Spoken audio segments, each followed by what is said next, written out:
Senhor.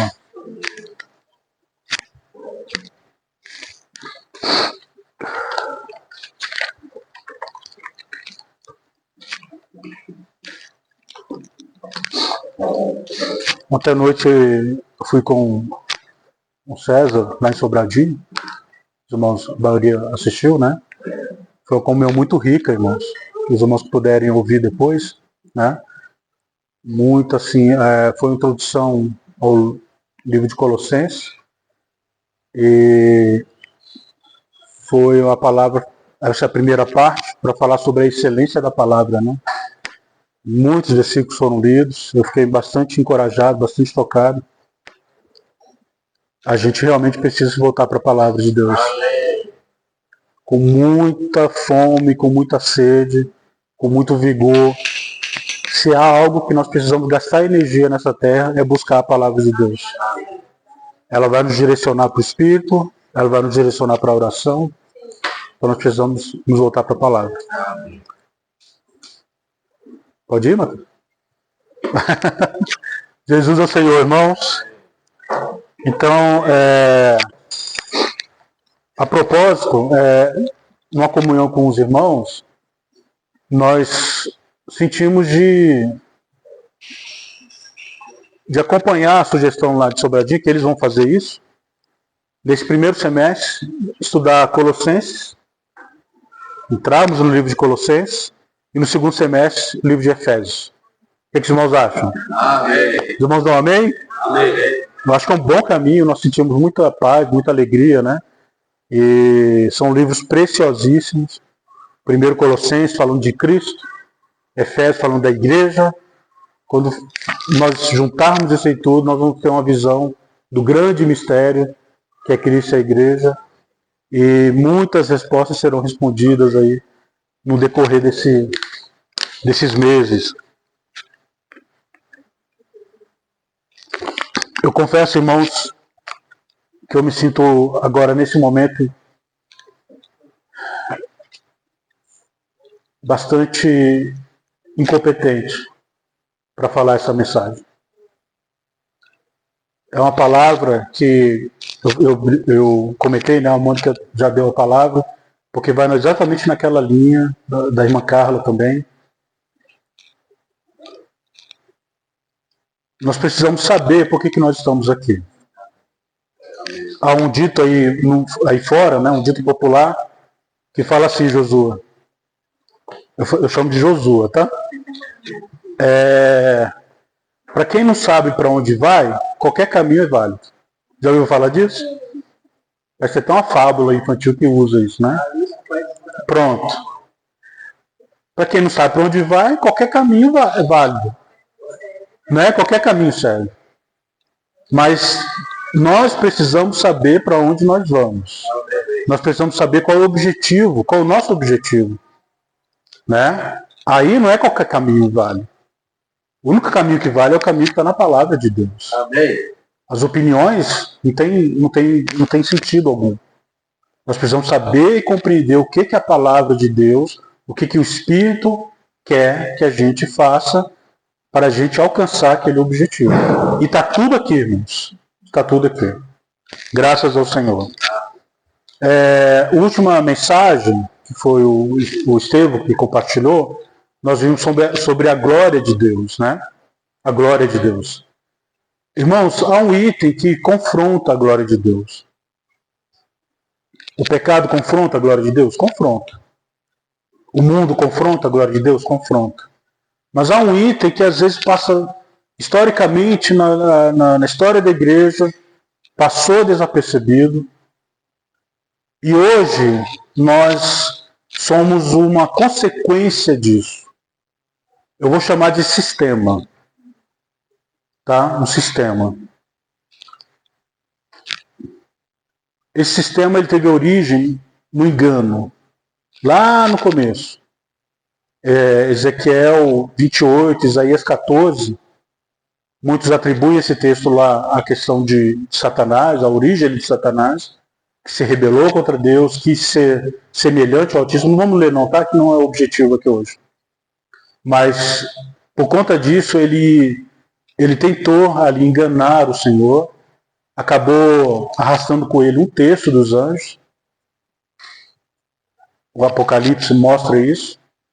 E esse engano ali, então, acabou criando um sistema, um método de operação, de agir. É para enganar mesmo a glória de Deus, suplantar a glória de Deus e atingir o trono de Deus. Ele quis ser semelhante ao Altíssimo, irmãos. Olha a ousadia do camarada. Né? Deus não teve jeito, lançou ele por terra.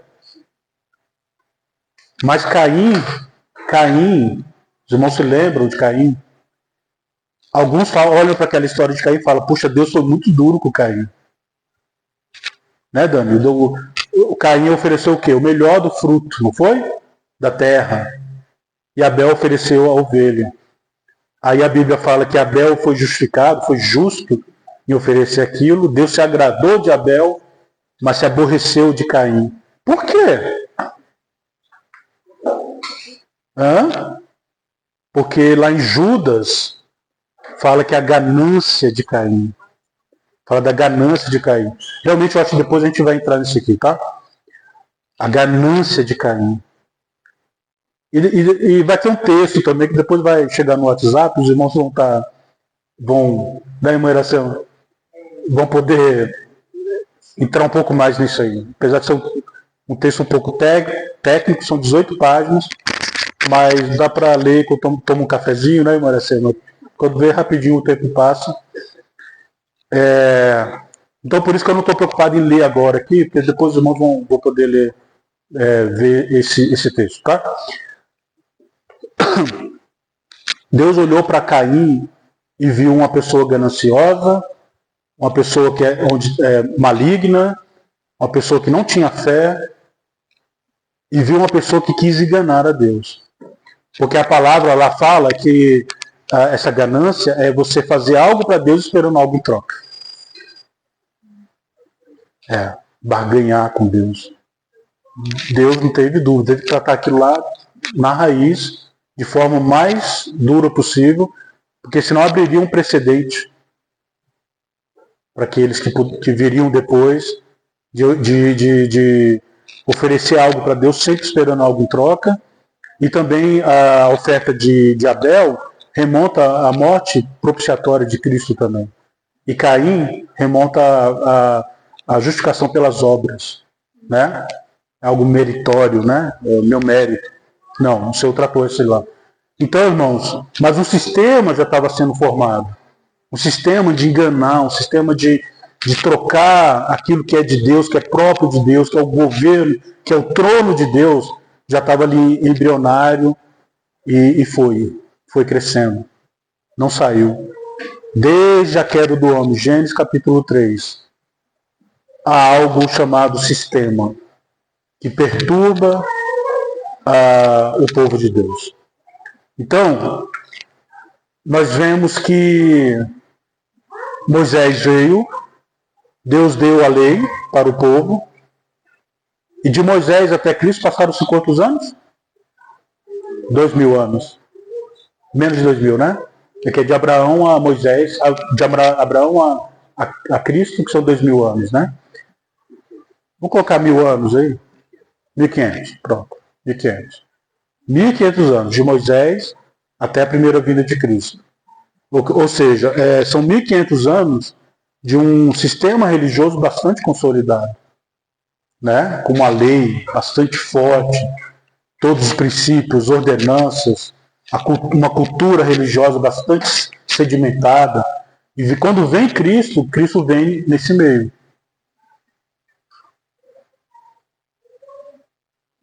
E Cristo se apresentou, ele foi rejeitado. Ele fala lá em João, né, que vocês buscam na Escritura falar sobre mim, mas não querem vir a mim para ter vida. Então, imagina esse ambiente conflituoso, né, que Cristo veio. Cristo morreu, ressuscitou. Lá em Atos capítulo 2 surge a igreja. Olha que eu estou resumindo bastante aqui, né?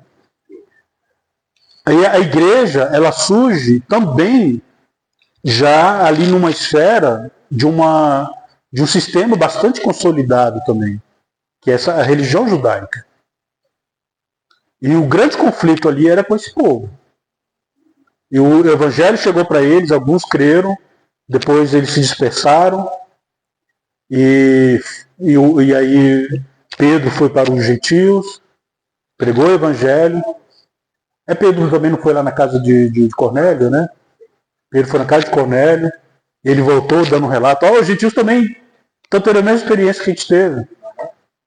E aí depois Paulo foi levantado, e Barnabé e Paulo foram separados para a obra, e aí eles foram viajar na missão, né, de pregar o evangelho. E aí as igrejas no meio gentil, então, começaram a surgir e a se consolidarem. Mas sempre tinha um judaísmo ali, os judaizantes ali para tumultuar. Então, é um sistema religioso, é um sistema que é contra a liberdade que é em Cristo Jesus que eu estou falando aqui. E em Colossenses foi escrito falando disso também. Que em Cristo nós temos a liberdade, né? Então, vamos ler Colossenses capítulo 1. Estou falando, irmãos, esse assunto, ele não é fácil. A gente precisa da misericórdia do Senhor para falar e para ouvir. Colossenses capítulo 1, a partir do versículo 9. Olha só o que fala. Por essa razão, também nós, desde o dia em que o ouvimos, não cessamos de orar por vós e de pedir que transbordeis de pleno conhecimento da sua vontade em toda sabedoria e entendimento espiritual, a fim de viver de modo digno do Senhor, para o seu inteiro agrado, frutificando em toda boa obra e crescendo no pleno conhecimento de Deus, sendo fortalecidos com todo o poder, segundo a força da sua glória, em toda perseverança e longanimidade, com alegria, dando graças ao Pai, que vos fez idôneos a parte que vos cabe da herança dos santos na luz.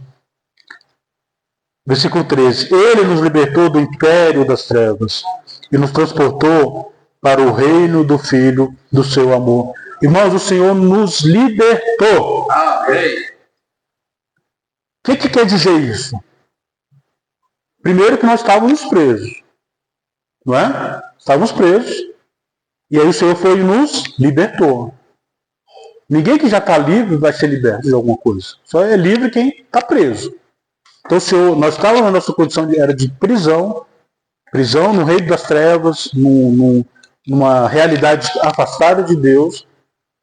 Estávamos cativos de Satanás. O Senhor nos libertou. Amém. Agora eu faço uma pergunta que é difícil de responder. Mas o Senhor nos libertou para nos colocar de novo em algum tipo de cativeiro? Né, Dani? O Senhor nos libertou para nos colocar em outra condição de prisão? Não. O Senhor nos libertou para nos colocar num sistema que vai nos aprisionar? Sim ou não? Não. Só essa resposta já nos dá uma luz. Não é possível que o Senhor vai nos libertar de um cárcere horroroso e nos transportar para uma outra coisa que vai nos encarcerar. Ou é liberdade ou não é. Né, Sérgio? O Senhor nos libertou. Amém. Vamos ficar com isso. Aí, isso em Colossenses. Olha a riqueza que é esse livro, né? Em Efésios capítulo 4, aí nós temos um pouco sobre a igreja. 4, Efésios capítulo 4, versículos de 11 a 16. Algum irmão pode ler? Efésios capítulo 4, versículos de 11 a 16. E ele mesmo concedeu uns para apóstolos, outros para profetas, outros para evangelistas e outros para pastores e mestres, com vista ao aperfeiçoamento dos santos, para o desempenho do seu serviço, para a edificação do corpo de Cristo, até que todos cheguemos à unidade da fé e do pleno conhecimento de Deus, a perfeita varonilidade, a medida da estatura da plenitude de Cristo, para que não mais sejamos como meninos, agitados de um lado para o outro e levados ao redor por todo vento de doutrina, pela artimanha dos homens, pela astúcia com que conduzem ao erro. Mas, seguindo a verdade em amor, cresçamos em tudo naquele que é a cabeça, Cristo. Amém. De quem todo o corpo bem ajustado, consolidado pelo auxílio de toda junta, segundo a justa cooperação de cada parte, efetua o seu próprio aumento para a edificação de si mesmo em amor. Amém. Então o Senhor nos libertou e, irmãos, ele idealizou algo fantástico. Ele falou assim, bem, o que eu vou fazer com esses libertos agora? Ah, já sei. Eu vou juntar esses libertos. Eu vou congregá-los. Vou fazer deles a minha expressão aqui na terra. E eles serão chamados de meu corpo. O corpo de Cristo. Olha que ideia fantástica. Quem criou a igreja foi Deus, irmãos. Quem criou a igreja foi Deus. Ele idealizou isso. E aí, quando ele criou, quando ele fez surgir essa igreja, após sua morte e ressurreição, então, e agora? Como que vai funcionar isso aqui? A Bíblia nos dá essas respostas. E nesse capítulo 4, lá fala que ele deu à igreja o quê? Apóstolos, profetas, pastores, mestres, evangelistas, para que esses funcionem e ao funcionar eles aperfeiçoem os demais irmãos, para que esses demais irmãos edifiquem a sua igreja. Mateus 16, ele falou, eu vou edificar a minha igreja. O Senhor vai edificar a igreja dele ou não vai? Irmãos, ele falou que vai. Então, como? Pelo funcionamento dos membros do corpo de Cristo. Então, pela justa cooperação. Por isso que quando você fala na reunião, você compartilha, você fala um amém, você fala um hino, você fala um versículo, você está funcionando. Irmãos, é incrível. Esse corpo está sendo edificado. Então, ele olha para a terra e fala, puxa, olha a minha expressão ali.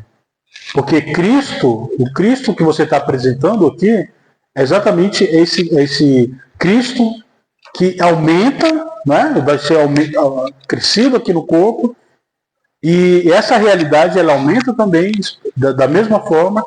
Pronto, o objetivo de Deus ao criar a igreja está sendo cumprido. Então há uma edificação. Isso é tremendo, irmãos. Que homem que poderia idealizar um negócio desse? Mas aqui na versão restauração, eu quero ler o versículo 4, versículo 14, tá? Fala assim, ó, Efésios 4, 14. Para que não sejamos mais meninos, agitados de um lado para o outro, pelas ondas e levados ao redor por todo o vento de ensinamento, pela artimanha dos homens, pela astúcia que induz a um sistema de erro. Então, o irmão traduziu aqui como um sistema de erro. Existe um sistema de erro. Existe. Geralmente, esse sistema de engano, ele é originado pela cobiça e pela ganância. É isso que a Bíblia mostra. A cobiça e a ganância faz com que os homens, pela astúcia dos homens, criem-se um sistema. Mas parece que há algo dentro do nosso ser, sabe, natural, nosso ser natural, que gosta de um sisteminha, viu? Gosta. A gente se sente bem. Na verdade, a gente gosta de chegar num local, está tudo pronto. A gente gosta de ver as cadeiras. Eu não mexi uma palha para aquilo lá tá daquele jeito, né? A gente chega, está tudo pronto, arrumadinho. Igual hoje eu cheguei aqui, está arrumadinho, né? Mas um local com ar-condicionado, já pensou? Sobradinho eu falei para os irmãos, mas que igreja bonita é essa, hein? Ar-condicionado, né? Aquelas coisas, cadeira muito confortável. E você senta lá e pronto. Ai, que maravilha. Então a gente aprecia isso. E não tem nenhum erro, não. Se a gente puder usufruir dessas coisas, que problema há, né? Mas essa nossa facilidade em gostar dessa organização pode nos levar a criar um sistema. Pode nos levar a criar um sistema. E aí vem toda uma sistemática de como deve ser, de como devemos agir, né? Aí vem um ritual, vem uma liturgia. O que nós vamos ver na Bíblia é que quando se organiza, o Espírito Santo perde espaço. Quando se sistematiza, o Espírito Santo vai ficando de lado. Porque não tem como ele, sabe? Já está tudo organizado, está tudo planejado. Quando a gente olha para Atos, a gente vê o Espírito Santo falando para Paulo não ir para algum lugar para pregar o Evangelho. No sistema, estava a passagem já comprada, a alimentação, né? Já está a hospedagem lá no lugar. Mas o Espírito Santo, não. Não, Paulo, não vá. Pregar o Evangelho. Para Bitinha. O Espírito Santo não permitiu que Paulo fosse pregar o Evangelho. E aí? Tá vendo?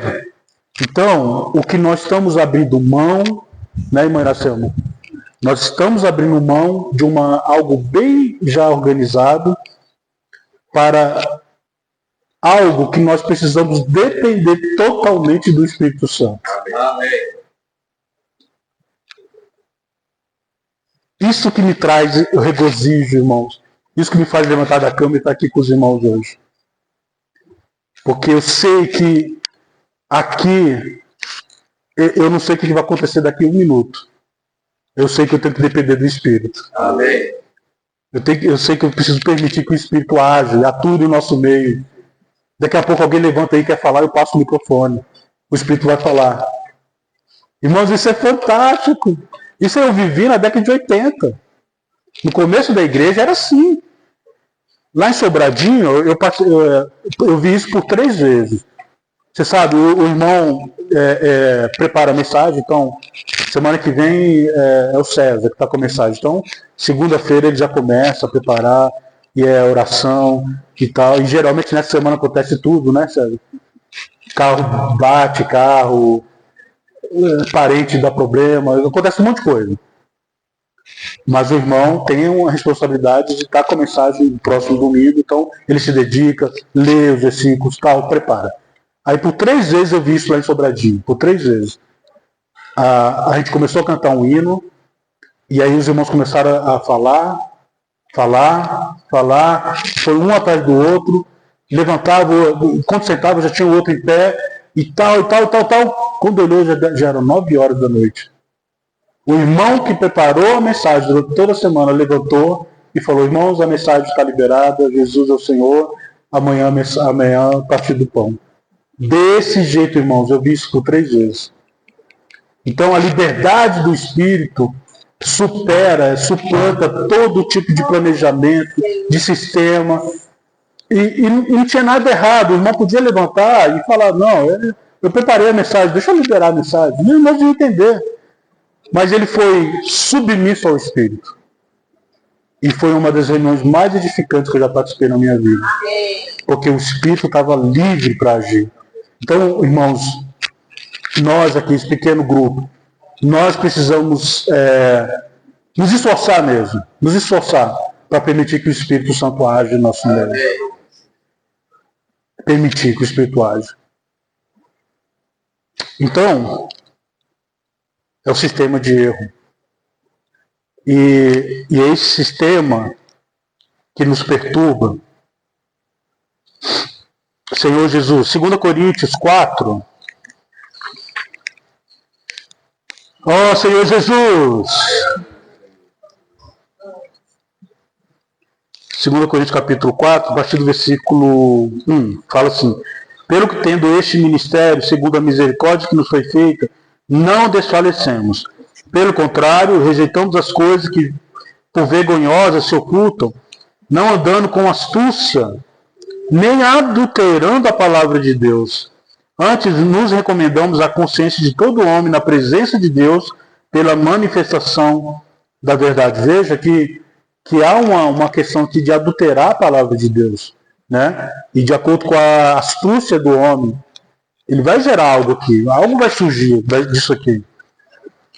Versículo 3. Mas se o nosso evangelho ainda está encoberto, é para os que perdem, os que se perdem que está encoberto, nos quais o Deus desse século cegou o entendimento dos incrédulos, para que eles não resplandecem à luz do evangelho da glória de Cristo. O evangelho aqui dos apóstolos é da glória de Cristo, o qual é a imagem de Deus. Porque não nos pregamos a nós mesmos, mas a Cristo Jesus como Senhor, e a nós mesmos como os vossos servos, por amor de Jesus. Então, irmãos,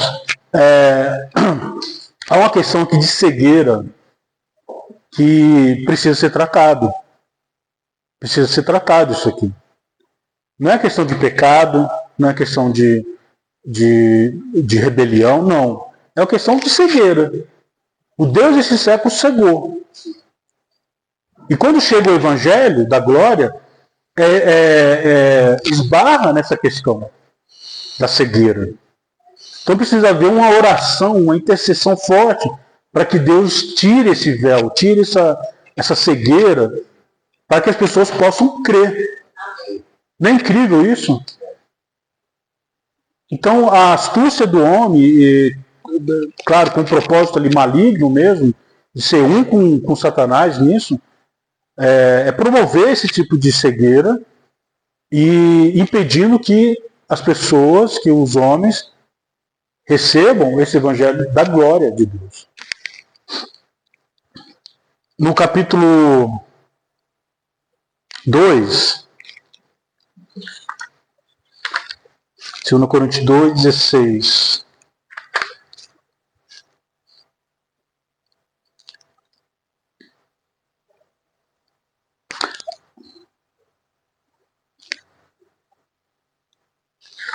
Não, na verdade, deixa eu ver aqui, é 16. Não, eu anotei aqui, mas não anotei o capítulo, o livro. Foi hoje 4 horas da manhã, tá, gente? Mas não tem problema, não.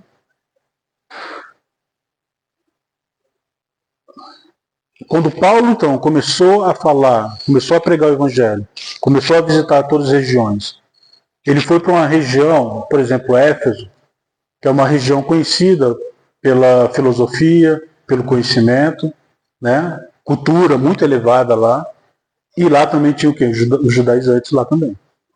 E quando não tinha lá, vinham. Eles saíram lá de Jerusalém, saíram de outro lugar, e iam lá perturbar a Paulo, né?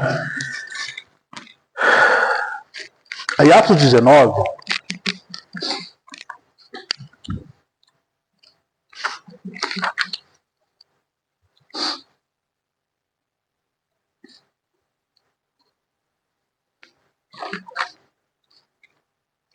no Atos 21,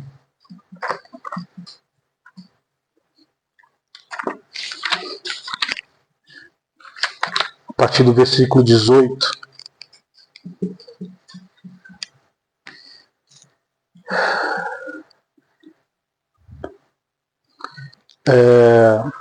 Paulo então ele voltou, né, versículo 17, tendo nós chegado a Jerusalém, os irmãos nos receberam com alegria.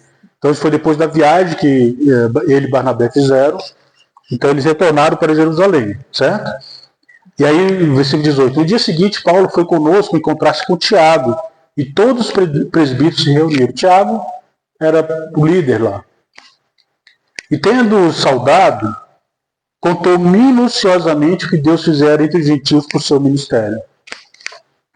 Ouvindo, deram a eles glória a Deus e lhes disseram, bem vês, olha só, irmãos, eles ficaram alegres, ficaram contentes, ouviram lá o testemunho da pregação do evangelho aos gentios, mas aí vem o versículo 20.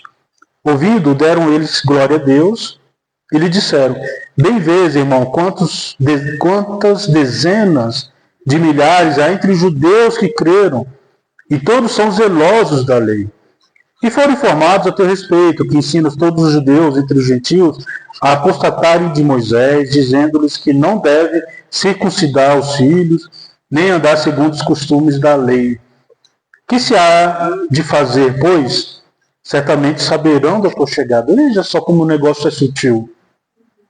Paulo, né? Olha, judeus aí estão ouvindo que você está falando mal da lei, está falando para não seguir a lei e tal. Então, para não pegar mal, o que nós sugerimos você fazer? Versículo 23. Faze, portanto, o que te vamos dizer. Estão entre nós 4 homens que voluntariamente aceitaram o voto. Toma-os, purifica-te com eles e faze a despesa necessária para que raspem a cabeça. E saberão todos que não é verdade o que se diz a teu respeito, e que, pelo contrário, andas também tu mesmo guardando a lei. Olha a sugestão que deram para Paulo. Paulo, quando ele visitava e pregava o Evangelho, ele mostrava que a superioridade de Cristo ante a lei. Né? E que Cristo, agora que nós temos Cristo, nós não precisamos mais da lei. Ele falou isso ou não? Gálatas, né? Interessante. Gálatas 4. Vamos lá, daí eu volto para cá. Né? Está no versículo 4, né? Então, Gálatas capítulo 4. Ó Senhor Jesus, eu falei para vocês, irmãos, que essa mensagem seria difícil. Gálatas 4, de 1 a 7. Fala assim: digo, pois, que durante o tempo que o herdeiro é menor, e nada difere de escravo, pois que ele é senhor de tudo, mas está sob tutores e curadores até o tempo pré-determinado pelo Pai. Assim também nós, quando éramos menores, estávamos servilmente sujeitos aos rudimentos do mundo. Vindo, porém, a plenitude do tempo, Deus enviou seu Filho, nascido de mulher, nascido sob a lei, para resgatar os que estavam sob a lei, a fim de que recebêssemos a adoção de filhos. E porque vós sois filhos, enviou Deus ao nosso coração o Espírito do seu Filho, que clama, Abba, Pai. De sorte que já não és escravo, porém filho, e sendo filho também herdeiro de Deus. Então, olha só que rico isso aqui, né? A lei, ela serviu como tutor. Um curador, um tutor, né? É tutor mesmo. A lei servia como tutor. Mas quando veio Cristo, não precisa mais desse tutor. Nós temos Cristo. Não é isso, Sérgio? Então, a lei, ela segurava ali as coisas. Tem outra frase aí no mundo que fala assim, não adianta você... como é que é? Não adianta você dar liberdade para alguém se ela não souber o que fazer com ela. Já ouviram isso? É mais na geopolítica, né? Não adianta você dar liberdade para o povo se ele não souber o que fazer com a liberdade. Vai dar ruim. Então, o Senhor nos deu liberdade. E aqui, então, nós saímos, então, tirou essa tutoria da lei, porque Cristo veio. Então não precisa mais da lei. De certa forma, a lei ela foi dada por Deus, tudo mais, e se permitiu chegar até aqui né, com todas essas desavenças, com os judaizantes, problemas e tal. Deus permitia isso aqui. Porque, de certa forma, o povo ainda precisava dessa salvaguarda, sabe? Porque se tirasse a lei, parece que a coisa ia desandar. Então eu fiquei perguntando, mas por que o Senhor permite então um sistema? Se o sistema é tão danoso assim? Talvez seja isso, como uma tutoria, ainda aguardando o momento certo para dar liberdade para esse povo. Os irmãos entendem? Mas isso aqui é um mistério entre mim e Deus aqui. De certa forma, então, aí vamos voltar para lá. Ó Senhor Jesus. Talvez o cristianismo tradicional seja um tutor hoje. Os irmãos já perceberam isso? Hein, César, já pensou nessa possibilidade? Talvez o cristianismo tradicional seja um tutor. Porque para ter essa liberdade, tem que ter uma dependência do Espírito muito grande, uma experiência que eu acho que é exatamente isso que o Senhor está permitindo que nós tenhamos aqui. Quem sabe, né? Isso aqui é para a gente pensar. Mas vamos voltar lá para 2 Coríntios? É 2 Coríntios, né, que eu estava? Atos 21. 24, né? Aí falaram para Paulo, toma-os, purifica-te, né? Aí versículo 25. Quanto aos gentios que creram, já lhes transmitimos decisões para que se abstenham das coisas sacrificadas a ídolos, do sangue, da carne de animais sufocados, das relações sexuais ilícitas. Os irmãos se lembram? Quando o Paulo pregou o evangelho, e aí alguns da circuncisão chegavam lá, quase que imediatamente falavam, vocês precisam se circuncidar também, por gentios. Aí essa questão foi levada para Jerusalém, e os apóstolos, os presbíteros lá tiveram comunhão e falaram, não vamos dar esse peso para eles, se é pesado para o nosso povo, não vamos colocar um peso também sobre os gentios. Então não precisa circuncidar, mas vão se abster das coisas sacrificadas a ídolos, de sangue, da carne de animais sufocados e das relações sexuais ilícitas. O erro já foi ter levado para Jerusalém. Porque aí já gera uma concepção de que Jerusalém é uma espécie de matriz. E eles usam essa passagem para justificar isso.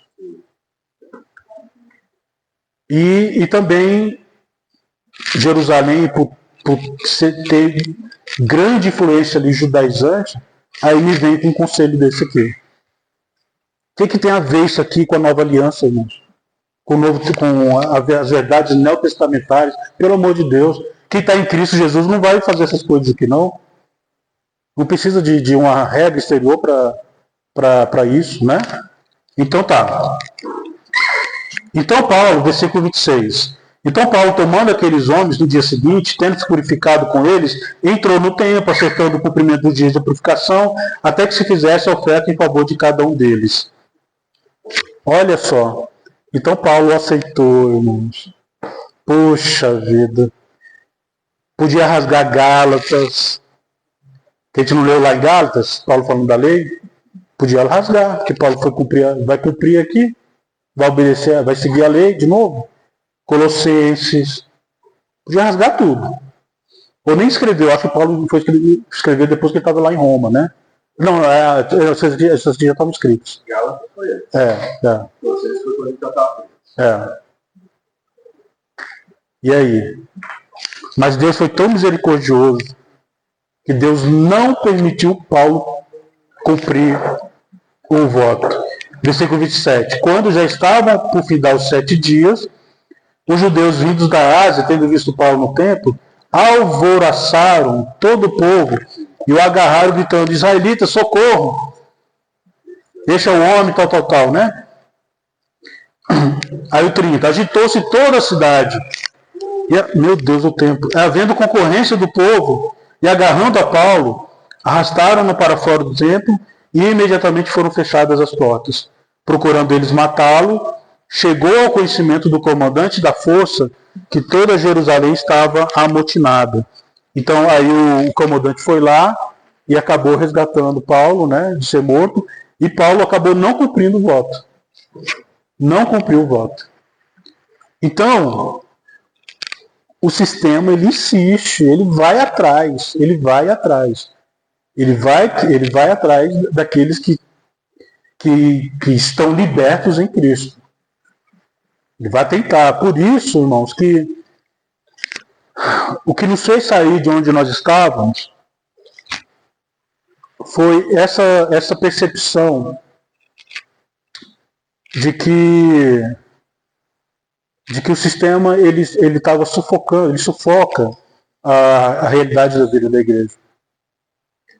Ele sequestra a vida da igreja. Sequestra. Tanto é que nós lemos Efésios capítulo 4, não lemos? A igreja tem o quê? Apóstolos, profetas, pastores, mestres, evangelistas. Nós passamos anos sem ouvir isso. Anos. E quando se falava de alguma função, era o quê? Comportagem. Estou falando aqui francamente com os irmãos. Qual o resultado? Esses homens dons aqui foram diminuídos. Foram sendo quase que dizimados. Me aponte um pastor no nosso meio. E pessoas que nos visitavam falavam, vocês não têm pastores. De função mesmo. Função, de ir atrás, de cuidar. Sabe, domingo, 15 horas da tarde, ir lá na casa da pessoa para visitar ela. Não tínhamos. Porque se isso não é levantado no nosso meio, não é enfatizado, não é ensinado, se nós não somos educados, e pior ainda, se não há liberdade do espírito para o funcionamento desses homens dons, a consequência é minguar, é diminuir, como é que fala o braço aqui? Atrofiar. Foi isso que aconteceu. Então, o sistema, ele vem e sufoca aquilo que é próprio da igreja. Aquilo que é próprio da igreja. É cruel, é cruel. E ao longo da história da igreja, a gente vê muito isso. A gente vê isso acontecendo. O que acontece hoje, irmãos, não há nenhuma novidade. Não há ineditismo nenhum aqui. Já aconteceu outras vezes, ao longo da história. E isso que o Senhor está permitindo aqui que nós façamos é a mais pura misericórdia, é a misericórdia mais cristalina de Deus. Quando eu vi, por exemplo, irmã Iracema, quando eu vi a irmã Iracema indo para Sobradinho, eu estava lá, eu ainda não tinha saído, não. Mas eu vi a irmã Iracema indo para Sobradinho, eu falei, mas gente, irmã Iracema, a Mônica, né? Aí depois eu vi o irmão César Mendes, a irmã Irene, ir para o Guará. Falei, Senhor Jesus, então não sou só eu que estou vendo, então. Não teve alguém falando, trocando mensagem, provocando ninguém e combinando, ó, você está vendo, né? O que você acha de a gente fazendo assim? Não houve isso. Foi a coisa mais orgânica, mais viva. Foi o Espírito Santo agindo de uma forma que dá arrepio até hoje quando eu penso. Juntou a gente aqui, né? Primeiro um grupo de oração, 1 ano orando. Depois o Senhor nos deu o sentimento de partir o pão e estamos aqui. Então, irmãos, o que é isso? É uma liberdade do sistema. O texto que os irmãos vão ler, eu acho que vai deixar isso um pouco mais claro, sabe? Espero que deixe um pouco mais claro. Então o Senhor está nos libertando de novo. É uma relibertação. E nós temos que vigiar para nós não criarmos um sistema aqui. Amém. Nós temos que vigiar para não criarmos um outro sistema aqui. Amém. Ele vem. Aí Paulo fez isso aqui, né? Tiago, os apóstolos induziram, levaram Paulo a fazer aquilo. Mas Paulo, o que Paulo fez depois lá na frente? Atos 22. Ó Senhor Jesus. Versículo 30. Atos 22, 30. No dia seguinte, querendo certificar-se dos motivos porque vides ele sendo acusado pelos judeus, soltou. Isso aqui depois que ele foi preso um pouquinho, depois do tumulto lá. Soltou e ordenou que se reunissem os principais sacerdotes de todo o Sinédrio e mandando trazer Paulo, apresentou perante eles. Fitando Paulo os olhos no Sinédrio, disse, varões, irmãos, aí ele vai discursando e tal, ele ofende lá o sumo sacerdote, e aí, olha só, versículo 6, olha o versículo 6, irmãos, é muito engraçado. Sabendo Paulo que uma parte do Sinédrio se compunha de saduceus e outra de fariseus, exclamou, varões e irmãos, eu sou fariseu, filho de fariseu, no tocante à esperança, à ressurreição dos mortos, sou julgado. Então primeiro, o sistema, ele se reproduz, ele cria novos microsistemas dentro dele. Veja só, dentro do judaísmo tinha saduceus e tinha fariseus. Que uma das diferenças é, uns criam na ressurreição, outros não. Paulo, ele olhou, falou assim, ele foi fariseu, Paulo. E ele falou, os fariseus estão ali. Então, o que eu vou fazer? Eu vou causar um tumulto aqui. Fariseus, meus irmãos, eu estou sendo acusado porque eu creio na ressurreição dos mortos. Pronto, inflamou os fariseus. Os fariseus se voltaram contra os saduceus e falaram, Paulo não tem pecado nenhum. Não tem erro nenhum contra ele, pode soltar esse homem. Paulo usou o sistema. Paulo, antes ele foi quase cooptado pelo sistema, né? Deus livrou ele de cumprir o voto, mas agora Paulo está usando o sistema para o benefício dele mesmo, de forma sábia, porque causou um tumulto lá entre eles e a vida de Paulo ainda sobrou ali, não foi afetada. O que os irmãos acham disso? Mas porque o sistema ele se reproduz, ele cria outros ecossistemas dentro dele. É um negócio nojento, é um negócio que vai se alastrando e vai se multiplicando e vai criando novas facetas, sabe? E usa-se a Bíblia para justificar tudo isso. Usa-se versículos para dar base para tudo esse tipo de coisa. Mas o Senhor nos libertou para uma coisa só, irmãos. A nossa total dependência do Espírito Santo. Total dependência do Espírito Santo.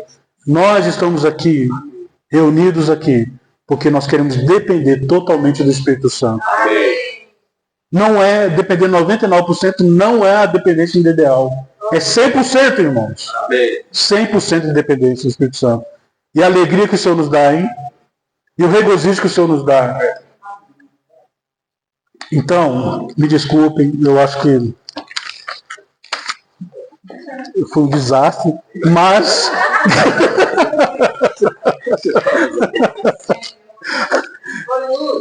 irmãos, eu quero encorajar os irmãos a ler as 18 páginas e Feitosa, transfira aí para os irmãos, por gentileza. E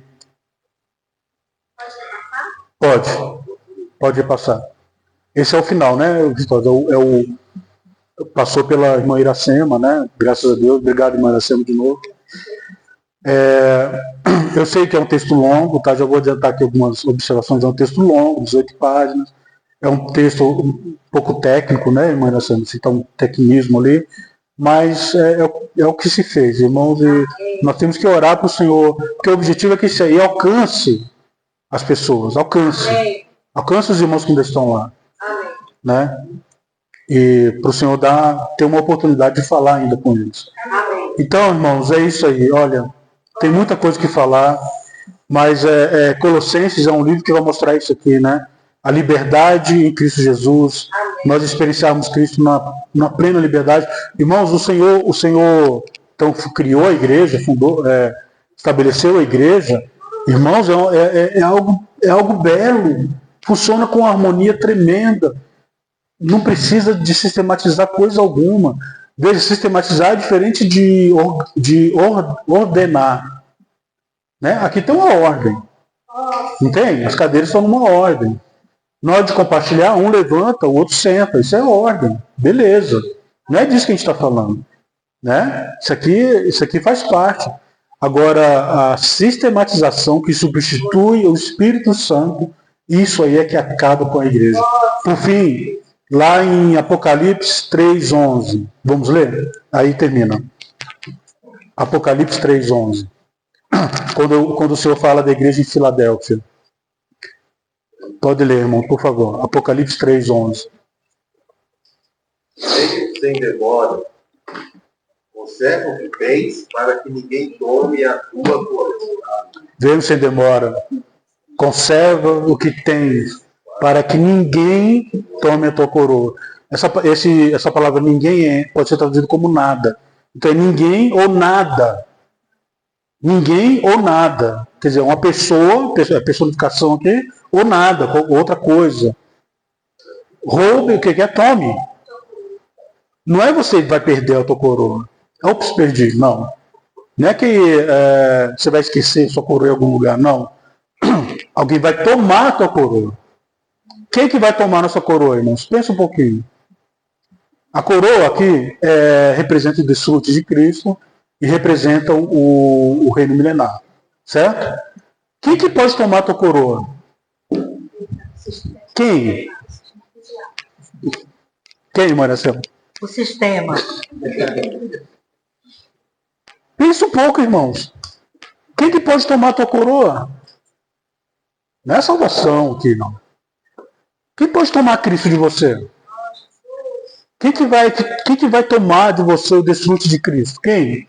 Quem que vai tomar a sua oração verdadeira, espontânea, não a oração direcionada? Quem que vai tomar? Quem que vai tomar os hinos, você desfrutar dos hinos de forma fresca, nova, desfrutante assim no espírito? Quem pode tomar isso da gente? Um sistema. Coloca um sistema.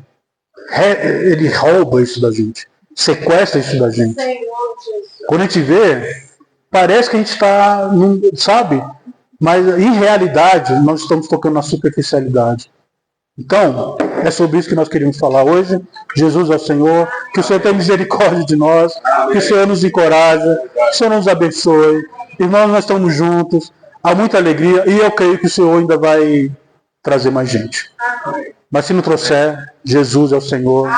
Nós estamos aqui até o final, né? Amém. Obrigado. Desculpem o tempo. Eu não sei o que fazer agora. Paulinho.